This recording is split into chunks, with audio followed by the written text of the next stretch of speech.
شنو طعم الرزق الحلال عندك؟ بداية أستاذ رياض، أهلا وسهلا فيك، حياك الله. والله هو كل شيء يعني أي مكسب يجي من تعب اللي يعني اليدين أو الجهد، يعني طعم بيه ولذة بيه. مو مثل من يجيك شيء مكسب من غير يعني من جهة غير نعم. شرعية نقول، نعم. أو شيء. يعني احنا مثل هسه تقول مثل الشغل نقول عمالة غالبا، أو المحلات التجارية مثل شغلتنا، يعني الحمد لله والشكر الحمد لله. يعني تصليح فلاتر ماي، أو يعني محل أي محل آخر.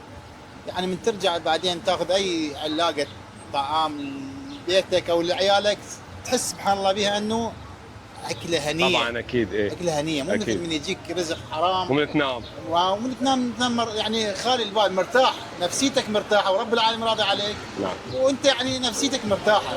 زين. الله يرزقك رزق حلال ان رزق شاء الله. الجميع يا رب، دوم. يوفقك ربي ويحفظك جزاك الله ويسلمك خير. الله على راسي حبيبي. شنو طعم رزق الحلال؟ نعم. طعم رزق الحلال. والله التعب، اي. تعب والجهد وكل شيء صعب.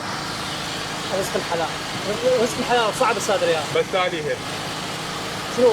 كان لها راحه نفسيه. اي. ايه، اي. كان لها راحه نفسيه وتحس بامان، تحس براحه نفسيه، تنام مرتاح، ولدك يمك مرتاحين وبالك مرتاح. اي. هذا كله هذا يجي من رزق الحلال هذا. اي نعم. اي نعم. عاد سيدك. ايدك استاذ الله رياض. يرزقك رزق الحلال يا رب. امين يا رب، يا الله اجمعين احنا وياكم يسلمك. ان شاء الله والسامعين. حبيبي. بارك الله فيك، نشكر جهودك استاذ رياض بورده.